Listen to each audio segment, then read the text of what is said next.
7월 10일부로 서울시 신통기획안이 확정이 되었는데요.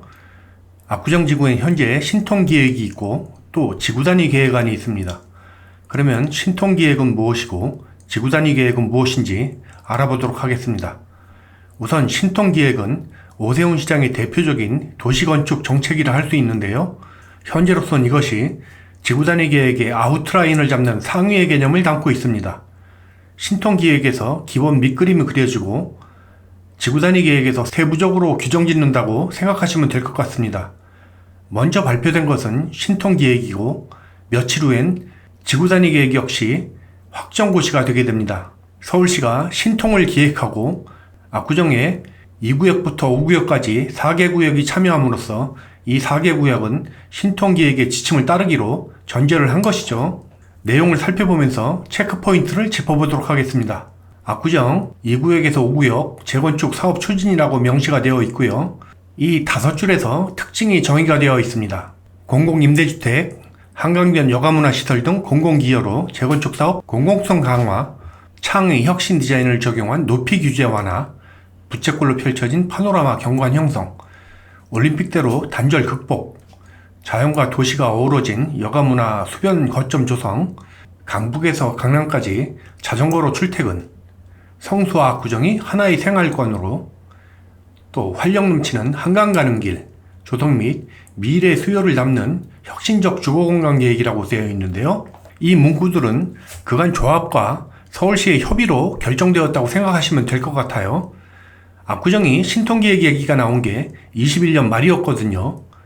그간 4개 구역이 1년 반 정도 되는 시간에 서울시와 협의를 하고 딜을 했다고 볼 수 있는데요. 서울시의 지침을 관찰하는데 얼마나 협조적인지에 따라서 각 구역의 조건이 달라졌을 텐데요. 어떻게 달라졌을까요? 이번에 나온 건 압구정에서 1구역과 6구역을 제외한 2에서 5구역에 해당되는 안이라고 보시면 됩니다. 창의 혁신 디자인과 함께 높이 규제를 없앴다라고 하는데 약간 애매한 말이죠. 올 3월에 그레이트 한강 언급했고요. 중요한 것은 최고 층수를 35층에서 50층 내외로 계획했다고 하는데 50층 제한이 아니고 50층 내외라는 역시 애매한 표현을 넣어서 서울시의 재량권을 극대화하려는 의도를 보이고 있습니다. 이 부분 중요한데 압구정 3구역 조합에서 제안한 압구정 성수 보행교를 시에서 수용했다고 명기가 되어 있습니다. 이 부분에서 왜 지난번 신현대는 최대 층고가 49층이고 구현대는 70층과 75층이었는지가 설명이 되는 것 같아요. 보행교의 목적은 자전거나 도보로 한강을 가로지르게 하겠다는 건데요. 바이크족 엄청 오겠네요. 그림을 먼저 보면 이 구현대의 보행교는 단지를 가로질러서 성수동까지를 잇는 거고요. 신현대도 잠원 한강공원을 잇는 다리가 있지만 이건 단지에서 공원을 잇는 것이라 사이즈가 차이가 많이 나죠.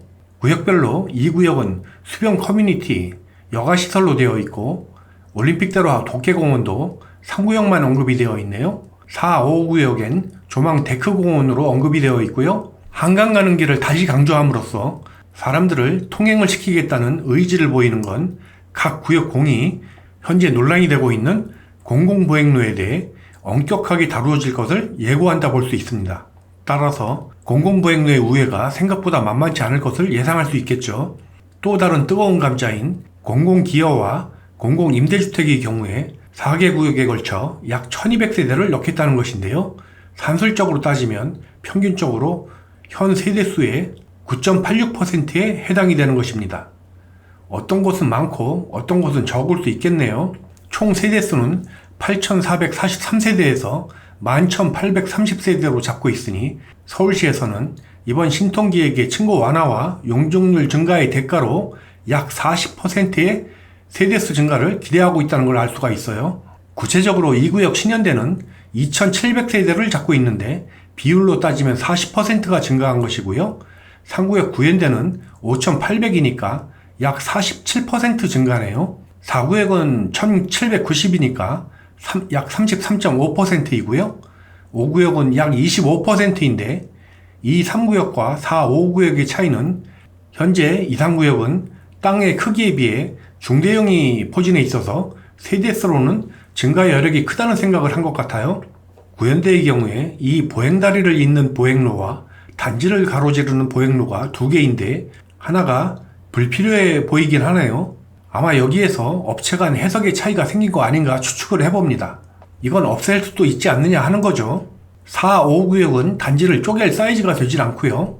또한 이 보행로들을 지하로 넣을 수 있느냐 하는 것도 앞으로의 사업 진행 과정에서 결정될 것으로 보이죠. 이 그림인데 잘 모르겠습니다. 도시건축을 한다면서 세대수를 기본 40%를 늘려도 교통에 문제가 없는 것인지에 대한 언급은 전혀 없네요. 예전엔 툭하면 교통환경 영향평가가 사업의 발목을 잡았는데요.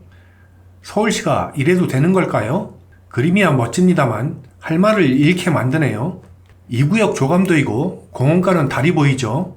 이 공원은 현대백화점 옆에 있는 현재 주차장 자리입니다. 주차장은 지하로 들어가고 지상은 공원이 되죠. 2구역 스카이라인이고요. 3구역 조감도입니다. 자전거길, 이건 지하로 넣어줄 수밖에 없어 보이는데요. 단지 위로 다니면 주민들 안전에도 큰 문제가 되니까요. 여기가 준주거지역이죠. 그림의 동호대교 고가는 유지되어 있는 것으로 나와 있네요. 이건 4구역 조감도이고요. 이 길이 보행로입니다. 4구역에서도 신현대와 같은 그림을 원한다는 말이 있던데 지형상 같은 그림이 나오기는 힘들지 않을까 싶네요. 이쪽 조망 라인이 신현대와 다르죠. 4구역도 좋은 구역이긴 한데요. 여기도 현재 성수대교 쪽 코너를 공원으로 조성한 모습이에요. 성수대교 쪽에서 바라본 4구역 모습이고요. 다음 5구역입니다. 단지를 동서로 가로지르는 단지 내 도로가 보이고요. 5구역 스카이라인입니다. 그림은 멋지네요. 이상으로 이번에 확정된 신통기획안 보셨고요. 총평으로는 현재 확정된 신통기획안은 조합원들 간의 협의를 거쳐서 만들어진 것이다. 그리고 일괄적인 용적률과 층고, 그리고 세대수 증가가 아닌 단지별로 맞췄다는 거고요.